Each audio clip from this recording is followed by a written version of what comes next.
Bismillahi wa bihamdi. Assalamualaikum warahmatullahi wabarakatuh. Alhamdulillah. Alhamdulillahi syahru Ramadan alladzi unzila fihi al-Qur'an hudan lin-nasi wa bayyinatin minal huda wal furqan. Allahumma aslih ummatan Muhammadin sallallahu alaihi wasallam wa farij an ummati Muhammadin sallallahu alaihi wasallam warham ummatan Muhammadin sallallahu alaihi wasallam wa ansyur wahfaz wa ayyid nahdlatul watan fil alamin bihaqqi Muhammadin sallallahu alaihi wasallam. Rabbi shrah li sadri wa yassir li amri wahlul 'uqdatam min lisani yafqahu qawli. Amin amin amma ba'du. Para pendengar rahimakumullah, pada hari ini kita sedang berada pada tanggal 17 dari Ramadan. Itu artinya sudah 17 hari kita melaksanakan ibadah puasa. Pada tanggal 17 Ramadan, umat-umat Islam di desa-desa, di masjid-masjid mengadakan peringatan nuzulul Quran. Karena pada bulan Ramadan inilah tempat pertama kalinya Allah Subhanahu wa taala menurunkan Al-Quran.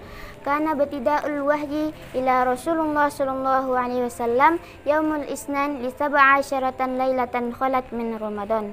Wahyu pertama kali turun kepada Rasul sallallahu alaihi wasallam pada hari Senin tanggal 17 Ramadan. Oleh karena itulah bulan suci Ramadan juga dikatakan dengan bulan Al-Quran. Mengapa demikian? Allah Subhanahu wa taala menjawab dalam firman-Nya, A'udzubillahi minasyaitonirrajim, syahrul Ramadan alladzi unzila fihi al-Quran. Bulan suci Ramadan adalah bulan di mana di dalamnya diturunkan Al-Quran. Al-Quran adalah rahmat dan kasih sayang Allah Subhanahu wa taala yang paling berharga yang pernah Allah berikan kepada manusia. Dia lebih berharga daripada dikaruniai diberikan usia lebih dari 1000 tahun. Al-Quran lebih berharga daripada diberikan harta, dunia dan seisinya. Al-Quran lebih berharga daripada diberikan fisik yang rupawan, cantik atau gagah menawan. Al-Quran adalah hadiah atau anugerah dari Allah Subhanahu wa taala. Allah Subhanahu wa taala menyiapkan segala sesuatu yang mulia untuk menyambut turunnya Al-Quran. Al-Quran merupakan kitab yang paling mulia yang diturunkan kepada Rasul yang paling mulia melalui perantara malaikat yang paling mulia pada malam yang paling mulia pula, yakni Lailatul Qadar. Allah berfirman, Inna anzalnahu fi Lailatul Qadar.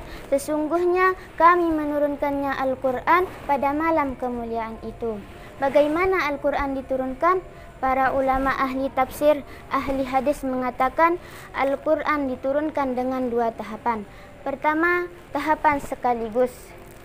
Tahapan sekaligus dari Allah, dari Lauhul Mahfuz ke langit dunia, kemudian dari langit dunia Al-Quran diturunkan menuju Rasulullah SAW secara berangsur-angsur, ayat demi ayat, surah demi surah. Nah, sekarang yang menjadi pertanyaannya, mengapa Al-Quran diturunkan secara berangsur-angsur? Kenapa tidak sekaligus saja sebagaimana yang kita temukan pada hari ini dengan 1 jilid penuh? Kenapa di zaman Nabi Al-Quran diturunkan secara berangsur-angsur?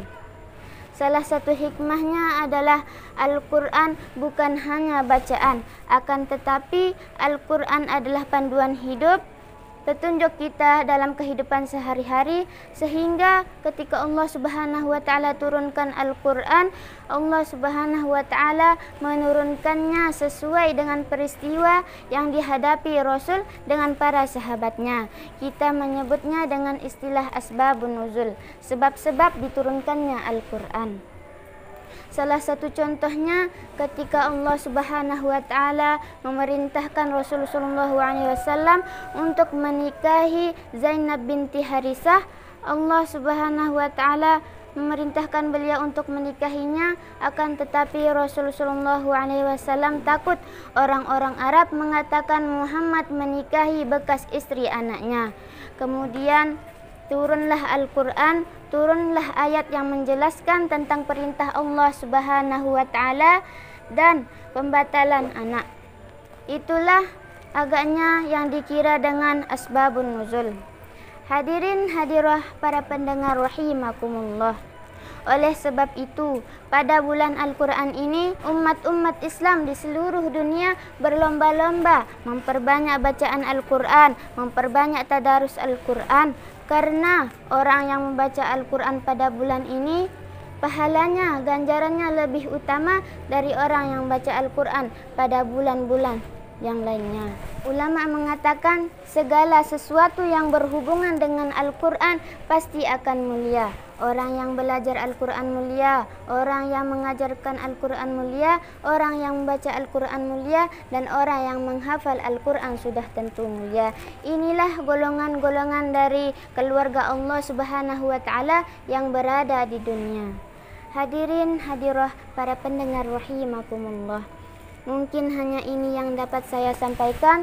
Semoga kita termasuk dari golongan-golongan keluarga Allah Subhanahu wa Ta'ala yang berada di dunia, yang mencintai Al-Quran, yang beramal sesuai dengan Al-Quran.